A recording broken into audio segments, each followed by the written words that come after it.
there are some reasons why you'd really want to put a casement window in. So a lot of times above like kitchen sinks or hard to reach areas, it makes sense to do a casement because it's very hard to reach over and then also lift it up. So casements are very popular to kind of crank out in hard to reach areas.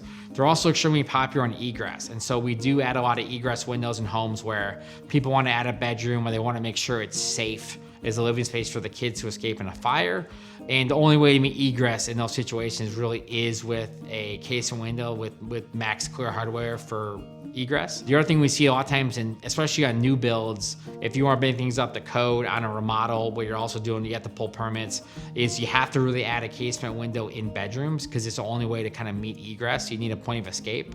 And so on a lot of older homes, you don't always have to do that. But if we're in a situation where we really need to be up to code, we basically have to put at least one casement window in a bedroom to give a homeowner a means of escape. I mean, when it comes to casements, the one thing is like, because you have a mechanical crank, those are gonna wear and tear over time. And so if we put 30 casement windows in your home, there's a pretty good chance 20, 30 years later that 10% of those cranks are kind of, they're gonna break down. Now like more of the windows and a lot of the window companies, they do warranty it and they'll send you a new crank.